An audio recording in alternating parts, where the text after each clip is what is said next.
जय हिंद। आज के विषय में समझेंगे इजराइल हमास वार जब से शुरू हुआ है तभी से विश्व के कई सारे ग्रुप में से अनेक ग्रुपों की ओर से कुछ न कुछ अपनी राय साझा की गई है। अब वक्त आ चुका है कि ब्रिक्स एक ऐसा ग्रुप जो कि पावरफुल माना जाता है, ऐसे में इसमें इंडिया भी शामिल है और अब इनकी ओर से क्या साझा की गई है अपनी सुझाव, ये जानने वाली स्थिति होकर कहीं ना कहीं इजराइल हमास वार के प्रति विश्व में काफ़ी ज़्यादा चिंता व्यक्त की जा रही है अलग अलग देशों की ओर से।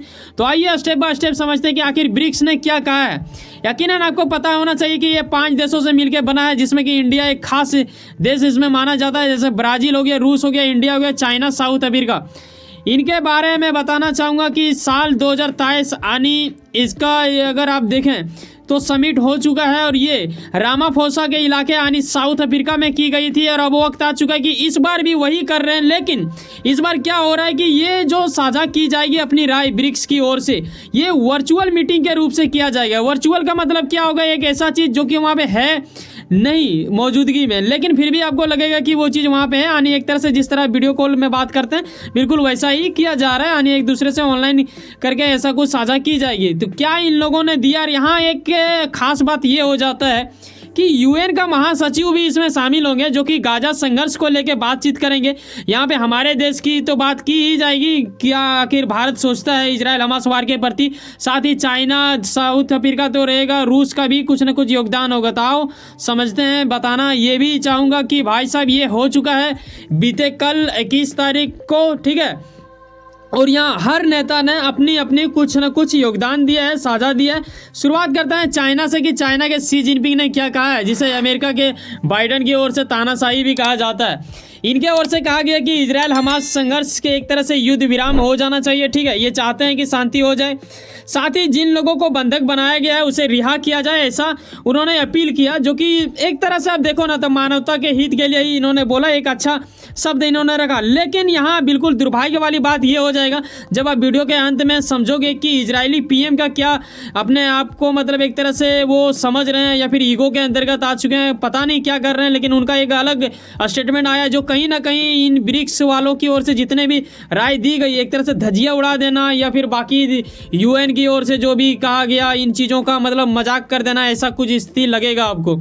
लेकिन यार रूस का समझते हैं कि रूस ने क्या रूस भी चाहते हैं कि शांति होना चाहिए वहाँ। दरअसल रूस की स्टेटमेंट थोड़ा बिल्कुल अद्भुत रहा।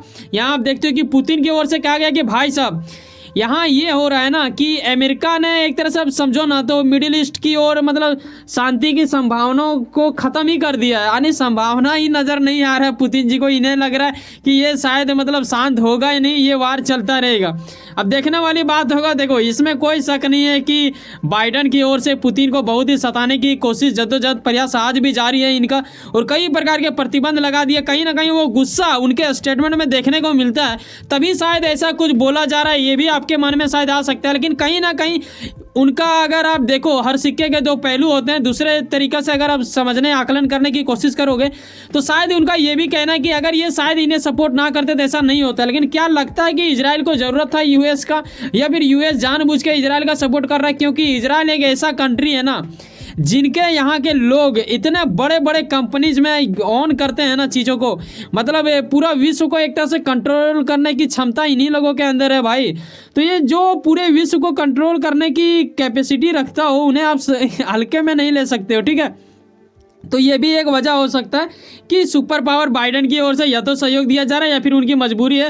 हालांकि उनके ओर से भी देखोगे ना तो अमेरिका ने कई बार कहा है कि भाई साहब अस्पताल पे अटैक ना करो, ये बिल्कुल ये वैयाद वाली बात हो जाती है। लेकिन फिर भी उनका एक तरह से चलता ही रहा है। लेकिन अब वक्त आ चुका है कि हमारे देश के विदेश मंत्री यानी हम बात कर रहे हैं जयशंकर की ओर से क्या स्टेटमेंट दी गई जो कि सबसे ज़्यादा खास रहेगा, क्योंकि हम इंडियन और आप देख रहे हैं तो आप भी इंडियन होंगे, कुछ अदर कंट्री वाले लोग भी देखते हैं तो उनमें संख्या बहुत कम रहता है, आप लोग भी देखते हैं तो आपको धन्यवाद।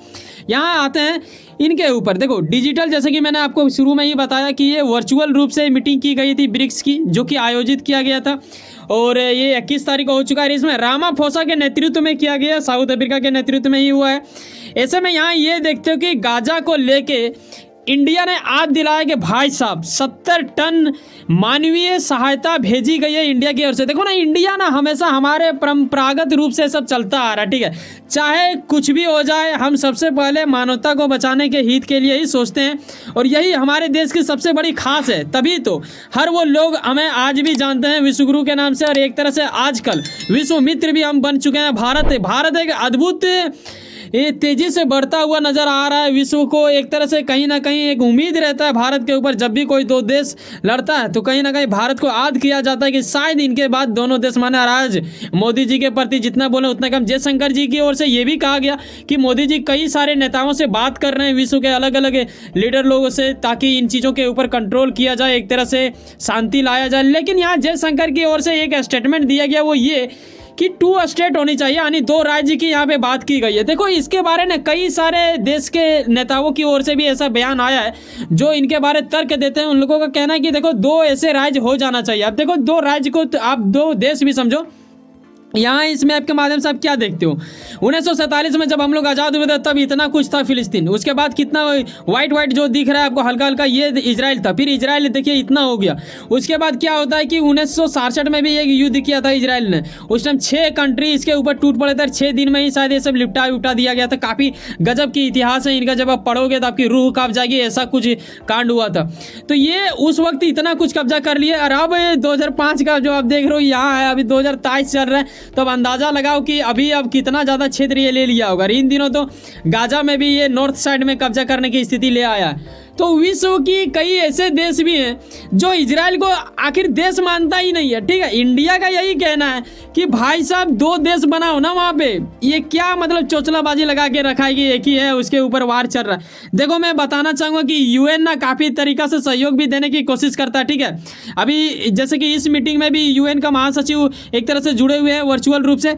और साथ में बताना चाहूँगा कि इस चीज़ को, वार को लेके कहीं लेबनान में एक तरह से एक संगठन बैठा है, जैसे कि हमास एक आतंकी संगठन है, उसी तरह लेबनान के अंतर्गत बैठे हुए एक हिजबुल्लाह नाम के संगठन है जिसे ईरान सहयोग करता है काफ़ी ज़्यादा, ऐसा इजराइल का कहना है। ये भी वार ना हो जाए इसीलिए यूएन ने अपने फोर्स को भी भेजा था। लेकिन आपको आश्चर्यचकित तब लग जाना चाहिए जब मैं आपको ये बताता हूँ कि भाई साहब यूएन भी ना इजराइल को तो कंट्री ऐसा कुछ करे, लेकिन वो फिलिस्तीन को कंट्री ही नहीं मानता है। और यही वजह है कि ज़्यादातर देश में ऐसा कुछ हो रहा है। अगर हम पाकिस्तान की बात करें तो पाकिस्तान जैसे, या फिर मिडिल ईस्ट के कई सारे मुस्लिम कंट्री, वो इजराइल को कंट्री नहीं मानता है। तो यही वजह है ना कि ज़्यादातर लोगों में ये इस चीज़ को लेके एक तरह से भ्रम होता है। इसीलिए जयशंकर ने कहा क्यों ना 2 राज्य की बात किया जाए, 2 देश की बात किया जाए, ताकि ऐसा कुछ मुमकिन हो और क्लियर हो जाए। यहीं पे जयशंकर इस बात से भी मतलब जोर देते हैं कि भाई साहब देखो, हमास वार और इजराइल हमास वार की बात जो भी है, ठीक है, बंधक को तो छोड़ा ही जाए। इसके प्रति चाइना के शी जिनपिंग ने भी कहा, ठीक है, अंतर्राष्ट्रीय मानवीय कानून का पालन करना चाहिए, ये सभी देशों का दायित्व है।